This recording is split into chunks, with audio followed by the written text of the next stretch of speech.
Assalamualaikum warahmatullahi wabarakatuh. Waalaikumsalam. Selamat sore semuanya. Tadi saya sempat menyapa teman-teman yang mau menonton, dan sekali lagi rasanya memang saya harus mengucapkan syukur alhamdulillah menjadi bagian dari sebuah karya yang berjudul Perang Kota ini.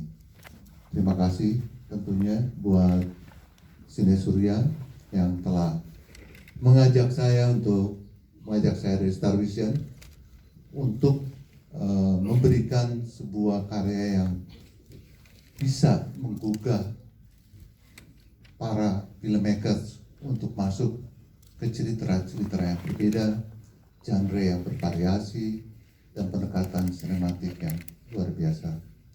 Tentunya ini semua dihadirkan berkat tangan dinginnya seorang Mauli Surya. Saya hanya ingin menegaskan bahwa benar ini adalah film berlatar belakang periodik tahun 1946, tapi film ini sendiri berbicara tentang realitas yang mana tentunya akan terjadi dalam kehidupan kita sehari-hari. Peperangan itu, batin itu, dan semua hal yang kita Mauli representasikan dalam film Perang Kota adalah sebuah realitas yang tentunya sangat dekat dan relate dengan kita. Persoalan-persoalan film ini mungkin akan membuat kita merenungi dan membuat kita menjadi mempunyai sisi baru dalam kita merefleksikannya dalam kehidupan. Betul ceritanya tentang mereka ini, tapi rasanya film ini sangat penting dan perlu di era perfilman Indonesia yang sedang bertumbuh untuk hadir dengan sebuah pengalaman menonton seperti menonton film Perang Kota. Harapan saya teman-teman yang hadir hari ini di sini bisa mengabarkan bahwa Perang Kota pada waktunya nanti tanggal 30 April di bioskop adalah pilihan terbaik bagi penonton film di Indonesia.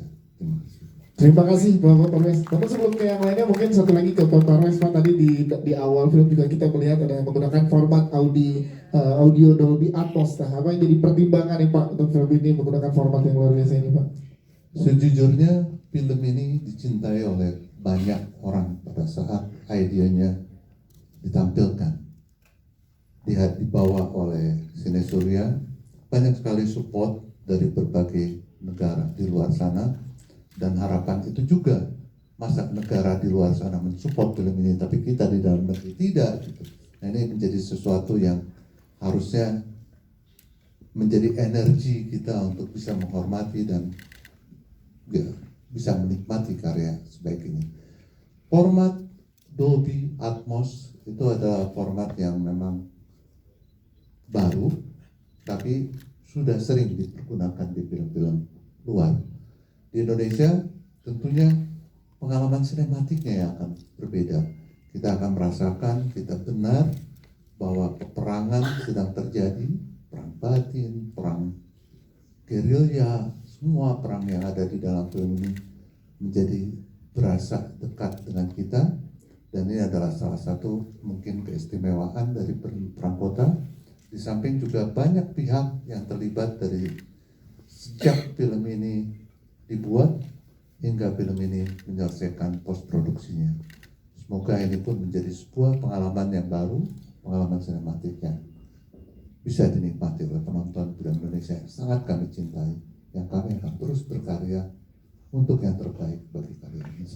Terima kasih Bapak Jan Parwes untuk penjelasannya. Kita ke Ibu Wila. Ibu Wila bersama dengan Kaninga Pictures selalu memiliki komitmen untuk memberikan dukungan nih terhadap film-film yang memiliki eksplorasi tema dan genre yang fresh di perfilman Indonesia. Dan bersama Perang Kota ini, bagaimana Ibu melihat pentingnya memberikan kesempatan bagi film-film yang memiliki penawaran baru untuk perfilman di Indonesia, Bu? Silakan. Terima kasih. Assalamualaikum warahmatullahi wabarakatuh. Tetap deg-degan ya Pak. Ya buat kami ini anugerah bisa bekerja sama lagi dengan Mbak Molly Surya dari Sine Surya, mengeksplor genre yang baru itu sangat menantang ya, dengan hasil film yang seperti teman-teman tadi tonton gitu, rasanya priceless. Ini yang harus saya merasa ini harus tetap dikerjakan oleh Kaninga Picture untuk membuat film-film yang baru, yang harapannya teman-teman semuanya penonton bisa merasakan, menurut saya itu kemewahan ya, menonton film-film yang berbeda dan bisa dinikmati oleh teman-teman semuanya. Mungkin itu dari Ibu Wila, terima kasih Ibu Wila. Kita lanjut ke jajaran produser, ada Mas Rama Hadi. Mas Rama sudah mengambil pendekatan yang berbeda kali ini dengan kesuksesan film Marlina sebelumnya di internasional dan di dalam negeri juga. Dengan berkolaborasi dengan koproduksi dengan para kru internasional nih Mas. Mungkin boleh dijelaskan sendiri pentingnya dan signifikansinya terhadap film Perang Kota ini. Misalnya mungkin secara teknis film ini jadi aspek-aspek yang luar biasa dengan kolaborasi tersebut. Silakan Mas Rama. Assalamualaikum warahmatullahi wabarakatuh. Terima kasih teman-teman semua. Sebelumnya saya pribadi dan Sine Surya mengucapkan terima kasih banyak sekali ke Pak Chan Parwes dan Star Vision yang menerima visi kami, yang melihat visi kami dan mensupport kami. Dan juga Ibu Wila dari Kaninga Pictures. Ini kali kedua kami dari Sine Surya bekerja sama sebelumnya dengan Marlina. Kemudian kalau dengan partner internasional sebenarnya ya memang koproduksi sangat penting untuk istilahnya ya, bisa punya kesempatan untuk bertukar pikiran dengan teman-teman dari profesional-profesional yang ada di dunia internasional. Itu artinya tuh kita tidak hanya istilahnya tuh memperluas wawasan lah, kira-kira seperti itu untuk mengelevate karya-karya kami gitu. Karena selama ini mungkin kami cukup pede gitu dengan karya kami, tapi ternyata mungkin ada pandangan lain, point of view lain dari luar sana yang punya pemikiran yang berbeda gitu, dan akhirnya tercipta sebuah istilahnya diskusi gitu, kurang lebih segitu. Jadi biar pandangan lain dan kolaborasi ini akan terus dibawa oleh Sine Surya misalnya terhadap film-filmnya di sebelumnya dan juga nantinya. Ya insya Allah sih, cuman maksudnya ini salah satu cara yang bisa kami lakukan gitu, kurang lebih segitu ya. Siap, terima kasih Mas Rama Adi. Selanjutnya ke Mas Fauzan Siti. Mas, selain di Indonesia akan ada juga negara-negara lain yang memutarkan film Perang Kota Mas. Salah satunya mungkin adalah Belanda di Eropa. Dan ceritakan ke teman-teman media boleh Mas bagaimana proses perjalanan dari film Perang Kota ini yang nanti tayang di Indonesia dan juga akan ada di luar negeri. Silakan. Iya, terima kasih teman-teman. Jadi tanggal 17 April kemarin kita sudah tayang secara komersil di Benelux, Belgia, Netherlands, dan Luxembourg. Ini menjadi penting karena setelah kami premier internasional di Rotterdam International Film Festival sebagai closing film, kami tayang secara komersil di bioskop di Belanda, membawa cerita Indonesia dari point of view Indonesia tentang perjuangan tahun 1946. Dan kami juga berharap film ini akan dirilis secara internasional. Kami punya sales agent, kami direpresentasikan oleh Asian Shadow. Ini kedua kali kami bekerja setelah Marlina The Murder in Floor X dengan Asian Shadow yang akan mendistribusikan, menjual film ini ke seluruh dunia, insya Allah. Insya Allah, tepuk tangan dong. Jadi hanya dinikmati di Indonesia karena karya yang luar biasa ini dan juga siap di luar negeri ya Mas. Terima kasih Mas Fauzan. Kita ke sutradara kita, Mbak Molly Surya. Tepuk tangan dulu Mbak Molly Surya. Mungkin sebelum ke pertanyaan teknis yang juga jadi teman-teman penasaran, namun saya sebagai penonton salah satu yang tadi yang merasakan adalah bagaimana perjuangan ini nggak hanya fisik tapi batin berjuang. Ini kita pengen tahu gimana mengemas, nge-treatment dan jadi sebuah perjuangan yang sangat luar biasa. Ternyata perjuangan pemaknaannya bisa dalam dan diterima dengan beda nih oleh penonton yang melihat ada cinta, perjuangan fisik juga dan juga batin ya Mbak Molly. Silakan, bagaimana terkait perjuangan ini? Assalamualaikum warahmatullahi wabarakatuh. Terima kasih semuanya teman-teman media sudah datang, sudah nonton film ini bareng-bareng siang sampai sore ini. Sangat exciting ya buat kita karena kita sudah membuat film ini udah cukup. Saya sendiri udah berkelut dengan film ini sudah cukup lama, sudah dari tahun 2018 saya menulis skenario film ini. dengan segala tantangan dan keseruannya gitu istilahnya, dan akhirnya bisa mengadakan press screening dan gala premier hari ini. Nah, terima kasih sudah mengalami Prangkota bersama-sama kami semua. Cerita saya gimana ya? Prangkota itu kita kan saya memang dari awal ingin membentuk membuat film yang mempunyai genre itu klasik gitu. Kayak film-film tahun 40-an pada saat itu gitu. Ada dramanya, tapi ada sebenarnya film drama gitu, tapi dalam settingan peperangan gitu, di mana ada cinta segitiga di situ. Jadinya memang saya ingin menunjukkan itu cinta, perjuangan, dan pengkhianatan, dan itu menjadi tema utama dari filmnya, dari 3 karakter yang ada di film itu, Isa, Fatima, dan Hasil. Dan dengan penuh warna-warni gitu, dengan gerakan kamera yang dinamis gitu, yang selalu mengikuti mereka dan fokus pada karakter-karakter tersebut. Dan kita lewatin gang-gang kecil gitu, perjuangan yang ada dan keseharian mereka sehari-hari gitu. Itu fokus utama saya di film ini gitu, istilahnya, dengan ya meskipun ada adegan tembak-tembakan juga ya. Jadinya kurang lebih begitu sih. Ya, tapi tadi kita lihat sendiri reaksi penonton, ternyata tim hasil juga banyak ya, Pak. Ini udah diperkirakan agar orang cinta terhadap masing-masing karakter, atau gimana, Mbak? Sebagai sutradara memang udah harus cinta nih penonton sama semua karakter yang ada di sini, atau gimana, Mbak Molly? Visi itu di awal. Karena memang menurut saya memang 3 karakter ini masing-masing punya charm masing-masing ya gitu istilahnya gitu. Bahkan kalau kita bilang maksudnya Hazil gitu ya, yang tetap, kalau saya sendiri juga istilahnya menurut saya itu karakter yang sangat menarik memang gitu.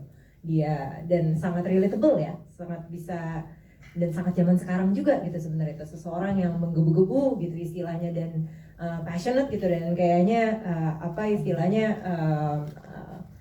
meskipun di dalamnya juga ada kompleksitas gitu. Jadi gitulah. Jadi wajar kalau teman-teman penonton tuh akhirnya punya konektivitas terhadap jajaran cast yang ada di sini ya. Dan kita pengen tahu juga dari tim produksi yang juga jajaran nama-nama besarnya luar biasa, Mbak Molly. Pendekatannya seperti apa saat mengajak teman-teman untuk di tim produksi yang juga sekaliber nggak cuma Indonesia tapi juga internasional, Mbak Molly? Karena memang prosesnya lama ya film ini, dalam kita membentuk tim juga dengan kita bersiap untuk syuting gitu. Jadi memang prosesnya kita perlahan-lahan gitu. Maksud saya kita kan kalau bekerja di film jodoh-jodohan gitu istilahnya ya. Dan kalau salah satu contoh, maksudnya ada juga beberapa tim saya yang memang dari film pertama saya sudah ada seperti di musik gitu, dengan Yudi Arvani dan Sika Seli yang sudah bekerja sama dengan saya dari kali pertama. Saya buat film, dan juga ada dari kostum gitu, dan juga Bang Frans dan production designer Frans Paat yang juga sudah bekerja dari saya sejak Marlina si Pembunuh 84 Bapak. Dan sekali pertama ini saya baru di film ini di Prangkota, saya juga baru pertama kali nih kerja sama Bang Roy Lolang. Yes. Sinematografer senior. Ini kolaborasi yang luar biasa. Ini kolaborasi pertama kami. Siap. Tepuk tangan dong untuk Bang Molly sendiri. Thank you. Nanti kita ngobrol lagi dengan Bang Molly dari pertanyaan teman-teman media. Pas banget tadi udah di-mention, berarti kita langsung ke Bang Roy Lolang sebagai penata sinematografi yang kita pengen tahu penggunaan pilihan rasio aspek 4:3 tadi yang teman-teman juga saksikan. Dan ini kita pengen tahu tantangannya serta manfaatnya menjadi suatu yang sejalan dengan estetika lanskap kota, bagaimana dengan visi yang diberikan oleh Bang Molly, Bang Roy? Silakan. Oke, makasih. Pemilihan format 4:3 itu kalau dalam sebuah struktur produksi sinematografi itu kan tentunya kan bagaimana kita bisa menghasilkan imaji yang menjadi sangat otentik itu. Dengan format 4:3 ini rasanya memang kita lebih intim, lebih dekat, dan kita harus bisa juga mengambil sinematografi atau kamera harus bisa mengambil satu sisi point of view dari pencerita gitu. Artinya dengan kesadaran penuh banget gitu, kita mengambil bahwa kamera itu adalah menjadi point of view dari salah satu mungkin kita bisa bilang pihak ketiga yang selalu mengikuti atau mengintip kejadian yang ada di dalam film ini gitu. Seperti misalnya kalau saya bilang mengintip, jadi kayak kamera itu seakan-akan kayak kita lagi memicingkan mata gitu. Jadi kan kalau memicingkan mata tuh formatnya kan memang segini kan, tidak selebar kita membuka dua mata kita selebar sinemaskop gitu kan. Jadi memicingkan mata artinya kita lebih konsen dan lebih dekat dengan apa yang ada di dalam film ini. Yes, itu ya. Terima kasih Bang Ronald untuk penjelasannya. Kita ke jajaran cast. Yang pertama ladies first, kita ke Ariel Tatum dulu, tampilannya sangat luar biasa. Yang diperbutkan. Yes, itu dia. Karena ternyata di sini yang berjuang tidak hanya Guru Isa dan juga Hasil, tapi menurut saya sebagai penonton yang berjuang sangat luar biasa adalah Fatima di sini. Yes, ini gimana saat mendapatkan peran ini dan memaknai perjuangan ini Ariel Tatum untuk karakter Fatima? Silakan. Serba kaget tiba-tiba ditembak. Selamat sore teman-teman media. Terima kasih atas waktu dan energinya. Tentu saja ini adalah salah satu produksi besar yang dimana kami semua yang terlibat sangat amat bangga ya. Kami semua mengerjakan proyek ini dengan penuh kesungguhan dan hati yang sangat khusyuk. Khusyuk selama proses workshop.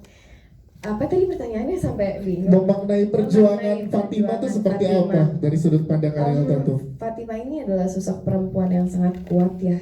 Meskipun perang kota ini latar belakangnya adalah Indonesia pasca kemerdekaan, di era kemerdekaan yang mungkin nggak ada satupun di antara kita yang merasakan bagaimana sesungguhnya hidup di era tersebut gitu. Cuma aku rasa masih sangat amat relevan ketika kita coba tarik ke era saat ini gitu ya. Resiliensi Fatimah, semangat perjuangannya, walaupun kami Fatimah dan saya berada di era yang berbeda, namun peperangan batin tersebut, perjuangan dalam kehidupan, mau jadi seorang perempuan, mau jadi laki-laki, kita hidup itu pasti penuh dengan perjuangan dan setiap hari pasti ada peperangan batin yang kami rasakan di dalam berbagai aspek kehidupan gitu. Jadi aku rasa itu yang bisa aku dapat dan aku bisa ngerasa ada bisa ada koneksi sama Fatimah gitu ketika aku baca skenarionya tentang semua hal yang dia perjuangkan ke aku gitu, perempuan era modern ini gitu. Dan aku yakin teman-teman yang sudah menonton juga bisa merasakan itu dan masih bisa relevan untuk diaplikasikan di hidup era modern dan di kehidupan kalian semua saat ini gitu.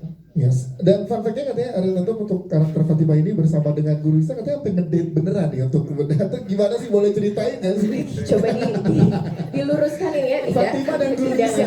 Ngedate Fatimah dan Guru Isa. Bukan seperti itu. Gimana, boleh Kami dijelaskan? diberkati dengan waktu yang cukup panjang sebelum memasuki proses produksi, sebelum syuting sekitar ada 4 bulan lebih kami bertiga dan teman-teman yang lain juga terkadang bersama-sama. Kami bertiga bisa dibilang hampir setiap hari 6-8 jam bersama-sama sampai membuat sebuah skema di dalam workshop tersebut gitu. Karena kami semua percaya bahwa untuk menghidupkan sebuah karakter perlu juga kami lakukan beberapa prosedur gitu, seperti kami diskusikan bagaimana sih kali pertama pertemuan Isa dan Fatimah, bagaimana sih dinamika pernikahan kami berdua, sehingga ketika ada sebuah kejadian selain hal-hal yang kami ucapkan secara verbal, penting juga inner monolog yang terjadi di dalam pikiran si karakter tersebut gitu.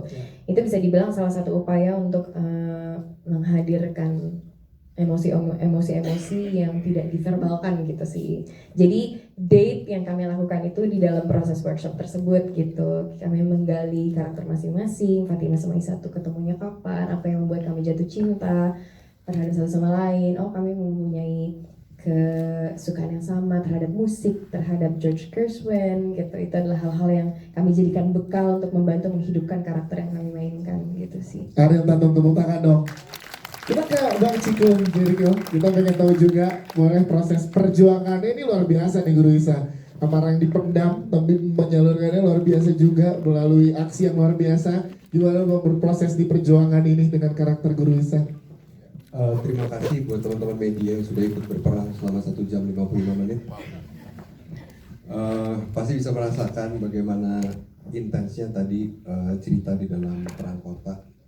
Jadi untuk menghidupkan karakter Isa ini memang cukup melalui pendekatan yang banyak sekali ya, maksudnya berbagai macam cara, karena karakter Isa ini adalah salah satu karakter yang belum pernah saya sentuh sebelumnya dalam dunia keaktoran. Dia ini mempunyai karakter yang layernya itu sangat banyak. Dia hidup di pada saat Indonesia belum merdeka dengan mengalami banyak trauma. Dia harus menghadapi masalah impotensinya, dan dia juga berjuang bukan hanya untuk kemerdekaan, tapi dia juga berjuang untuk batinnya, dia berjuang untuk keluarganya, dan dia berjuang bagaimana untuk bertahan hidup di zaman yang sedang tidak baik-baik saja. Jadi lumayan cukup kompleks dan seru. Tapi support system yang diberikan oleh tim tadi yang seperti dibilang Ariel cukup luar biasa berarti ya untuk pendekatan karakternya. Ya, saya sangat senang dan bersyukur kebetulan saya didukung sama ensemble cast yang sangat luar biasa di sini semuanya, dan memberikan energi dan support yang sangat luar biasa. Jadi saya ini bisa dibilang cast yang paling terakhir ditemukan oleh Molly dan Rama di judul ini.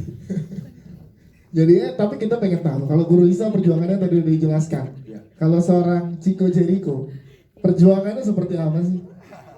Sebenarnya persamaannya Ciko dengan Isa adalah Ciko sama-sama seorang bapak, seorang suami yang berjuang untuk keluarganya dan juga family man. Yes. Berarti kesamaan Guru Isa dan Ciko adalah sama-sama rela melakukan apapun demi keluarga. Ciko Jericho, tepuk tangan dong untuk Bang Ciko. Thank you Bang Ciko. Kita ke hasil kita Jerome Kurnia. Mana tepuk tangannya teman-teman? Terima kasih. Hati-hati dengan senyumnya Jerome memang. Jerome, kepercayaan ini luar biasa hadir di dalam perannya Jerome Kurnia. Gimana lo memaknai perjuangannya Hasil? Karena Hasil juga berjuang di sini Jerome. Silakan. Hasil sangat berjuang karena tadi kan udah sering disebut tuh cinta, perjuangan, pengkhianatan. Kenceng banget pengkhianatan.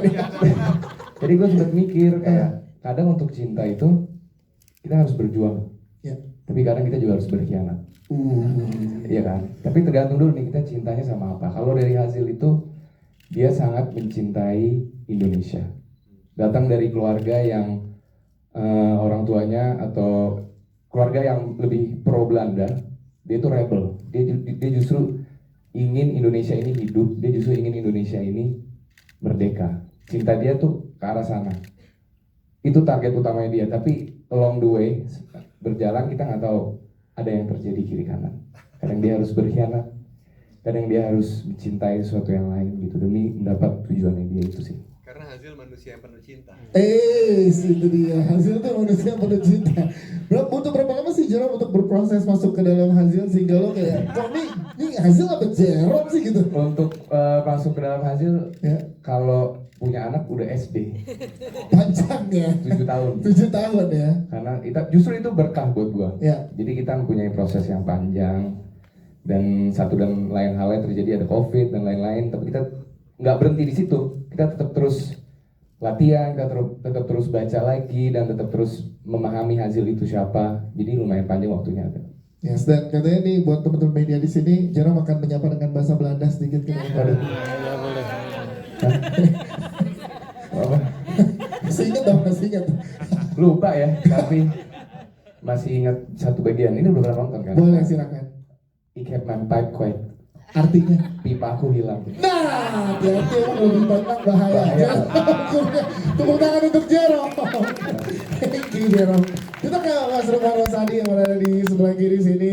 Yes, ini dia sebagai ayah dari Hasil. Kita pengen tanya dan juga ngobrol sama-sama bagaimana pada saat dipercaya untuk memerankan karakter ini dan juga eksplorasi terhadap karakternya seperti apa Mas Hasan? Silakan. Saya kan belum pernah punya istri bule ya. Sayangnya bulenya nggak ada di film. Tahu-tahu punya anak setengah bule. Ya, tapi bahwa berkelana ke dunia yang kita nggak pernah rasain, tapi pernah dirasain oleh kakek nenek kita itu luar biasa buat saya, menarik banget. Kakek gue dulu ngerasain zaman yang kayak gini, zaman dimana kita harus memilih dengan cepat. Kalau nggak milih dengan cepat, lu besok mati atau lu besok kelaparan atau lu besok tiba-tiba nggak bisa ditemukan di mana-mana. Tapi kayaknya hari ini juga begitu ya. Iya. Tapi ya artinya bahwa kalau hari ini kayak gitu ya alhamdulillah kita ngerasain apa yang dirasain kakek kita kan. Gitu. Tapi ya tantangannya banyak banget. Dan salah satunya adalah bagaimana berbahasa Belanda dengan tempo tubuh dan pergerakan yang cepat, sementara secara language-nya belum mapan di lidah atau belum mapan di hati gitu. Kalau belum mapan di lidahnya mungkin kita cepat belajarnya, tapi belum mapan di hati itu sulit banget kan, karena kita ya semua pemain nggak pengen kehilangan emosi yang real, nggak pengen kehilangan pikiran yang real dari karakternya. Maka salut banget buat teman-teman yang dapat jatah bahasa Belandanya banyak gitu. Ya, dan terima kasih banget saya dipercaya untuk jadi tokoh yang juga berkhianat kayaknya. Tetap ada unsur itu ya, perjuangan cinta dan pengkhianatan ya. Iya, karena kan saya tidak memilih untuk ada di jajaran orang Indonesia. Ya. Saya memilih di jajaran tengah-tengah. Saya orang abu-abu gitu, orang abu-abu di titik itu. Kayaknya Anda juga kan orang abu-abu. Tepuk tangan dong untuk Mas Rukman Rosani, terima kasih. Yang banyak juga mendapatkan treatment dengan bahasa Belanda yang banyak adalah Imelda Teren juga berada di sini. Yes, kita pengen tanya untuk Imelda dari bagaimana Imelda pengalamannya untuk ada di karakter ini, silahkan. Selamat sore semuanya. Sesungguhnya aku sangat senang sekali ya bisa bergabung di Perang Kota. Thank you Mauli for trusting me. Star Vision mengeluarkan genre kesukaan aku. Sebuah ambience perang dan drama di dalamnya. Itu selalu menjadi sebuah curiosity buat aku, gimana sih di era itu, zaman dulu orang-orangnya kayak apa, yang sementara yang aku dengar kan cuma dari oma, opa, tapi pengen tahu juga gitu. Jadi to develop karakternya Mayang, mungkin aku melihat menjadi seorang wanita di era itu juga punya tantangan sendiri, tapi banyak mungkin nggak beda jauh dengan kita sekarang gitu. Kalau di cerita ini Mayang menjalani sebuah bisnis cafe, di mana di era itu Indonesia tuh baru kayak transisi gitu dari merdeka pengen jadi kota vibes metropolitan lah. Yeah. Jadi dia mengundang banyak musicians from around the world, artis untuk apa ya, untuk menjamu tamu-tamu elit. Jadi kehidupan Mayang tuh lebih glamorous, tapi mungkin era itu di politik yang nggak pasti gitu. Banyak yang aku engage sih dengan diri aku sendiri, dan aku selalu suka film yang mundur ke belakang karena mengingatkan kita untuk selalu bersyukur dengan apa yang kita punya sekarang.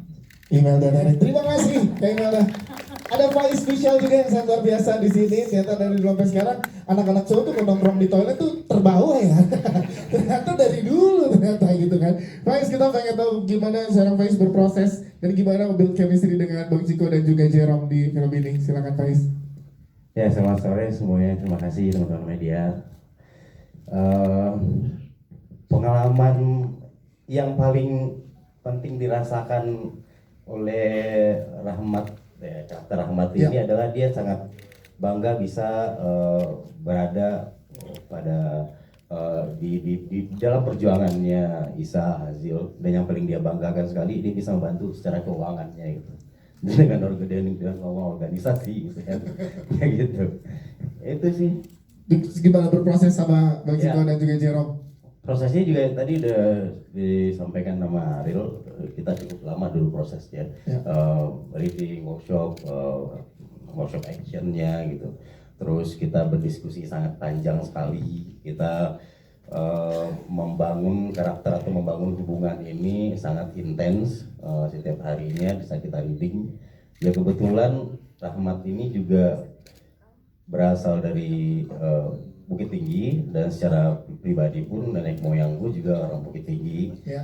dan asli Sumatera Barat juga. Untuk bahasa dan yang lainnya tentunya tidak kesulitan ya. Yang paling penting cuman membangun chemistry bareng-bareng dan sering ngobrol aja, itu sih kita lakukan. Faiz bisa, terima kasih Faiz, thank you. Kita ada Arbarani Lintang juga loh yang sangat luar biasa, sering saling di sini. Tepuk tangan dong untuk Arbarani. Coba dong ceritain gimana rasanya, karena di press con sebelumnya Kak Ariel sempat bilang katanya ada kan menggendong cukup lama.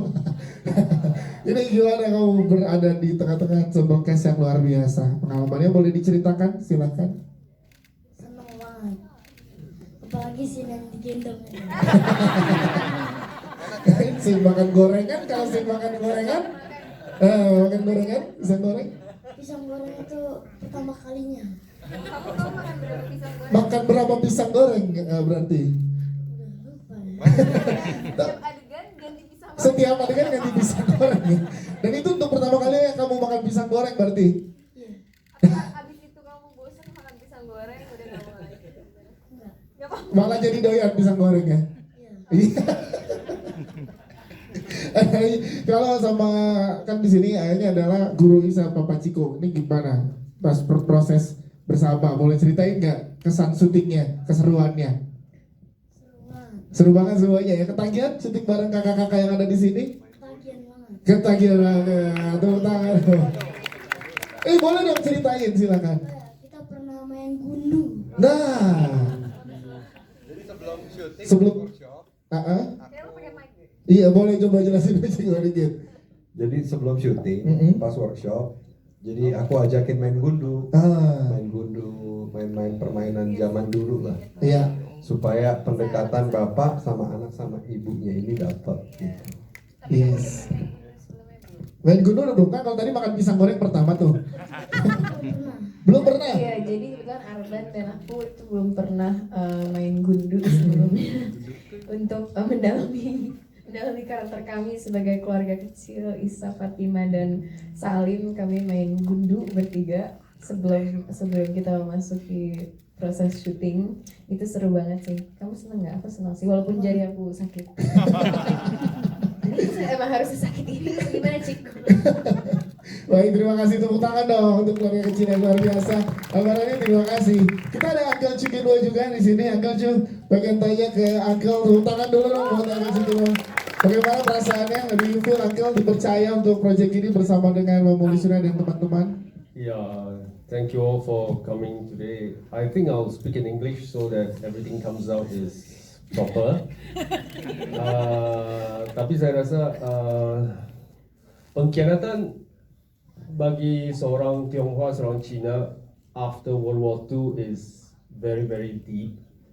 Karena di World War II-nya Belanda cabur, and we are left to be killed by the Japanese. So the pengkhianatan is incredible. So and I think that kita berkeluarga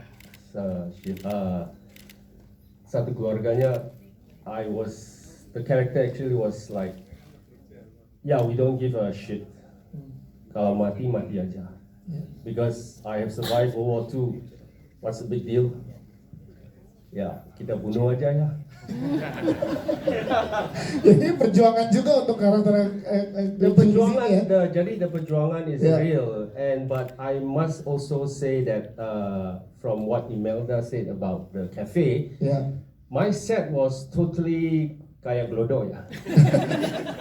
And Imelda is in Kemang, right? So Jaksel there. Yeah, so terima kasih the set designer, it was incredible. I could smell of the dry fish. yes. Ya, semua pun tahu ya. So I think if it was 4D or 5D, they should have the salt water coming out of the screen to make us feel it. But I think it's an incredible landmark for Indonesian film. And I really got responses from people who went to Holland to watch the film, the Malaysians, and they are saying that they keep asking me, kenapa Koko dapat role kayak gini ya. Why? And they're definitely jealous. And I said, yeah, that's what you do. So I must thank the producers semua and the directors and all the cast. And like Stanislavski said, there are no small roles, there are only small actors. Yes. Terima kasih semua. Terima kasih Akacu. Kira ada Sheila Kestari juga di sini. Sheila, boleh dong juga ceritakan pengalaman kamu. Ini film yang sangat penting nih untuk juga ditonton oleh masyarakat Indonesia. Kalau dari kamu ceritakan bagaimana seruannya, silahkan. Sebelumnya thank you teman-teman media yang udah datang, dan thank you juga buat Kamali buat kepercayaannya. Dan ini jadi film pertamaku yang periodik, terus juga film pertamaku yang mundurnya tuh bertahun-tahun ke belakang, bahkan aku belum lahir.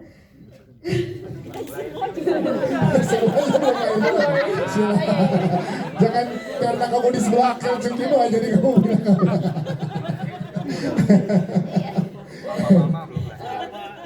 Direvisi dikit ya. Silakan lanjut.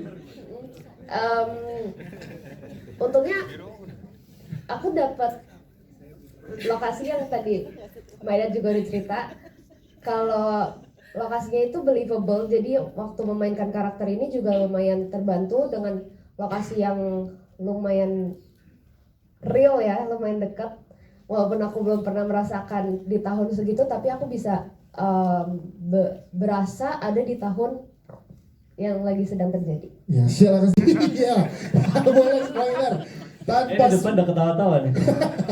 Tanpa spoiler, Mas Indra Biro, gimana pengalaman syuting bersama? Ya, pertama terima kasih buat media, buat Papa Res, Traduction, buat Molly juga semuanya, dan teman-teman cast luar biasa. Saya di pihaknya hasil ambil itu men, let's go. Dan saya juga pengen, castingnya jadi hasil ya Mas Indra Biro. Ya karena udah umur begini jadi kayaknya nggak dapet ya. Pengennya sih lebih muda sih, cuman kayaknya nggak dipercaya. Dan sebetulnya saya juga pengen digendong seperti dia. Digendong Ciko Jericho kan? Kayak Salim, digendong Ciko kan tadi ada, digendong Ciko. Iya. Dan juga saya sebenarnya pengen banget bahasa Belanda, cuman pasti tes nggak bisa ya, nggak bisa. Tapi yang jelas saya senang banget ya, karena saya juga dari keluarga TNI, jadi pernah ngerasain kayak cerita-cerita zaman dulu, peperangan saudara, keluarga kayak gitu. Dari dulu emang pengen ada film yang kayak gini yang saya pengen masukin. Waktu itu yang periodik itu kan Suwogi ya. Sekarang film yang ini saya senang banget. Makasih Molly. Dari film yang Marlina dulu juga saya udah ikutan. Ya. Apapun yang ditawarin Molly pokoknya saya mau. Siap terus pokoknya ya. Enggak boleh. Jadwalnya nggak masuk. Bukan bohong. Kalau jadwal masuk pasti saya ikut lah.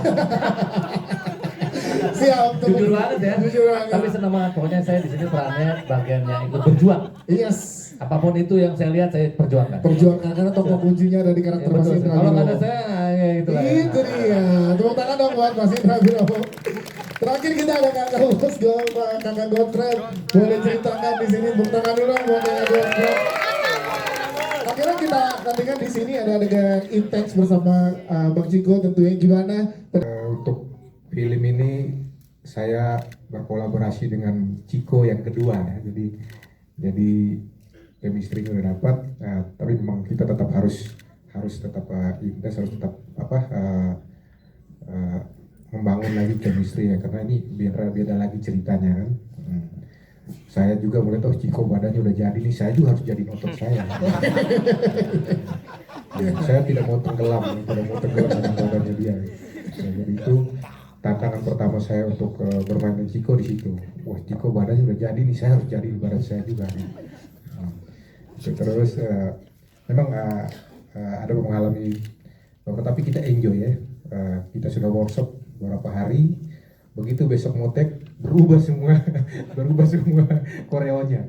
Tapi ya semangat kita berdua, ayo kita selesaikan, kita buat ini jadi sesuatu yang besar.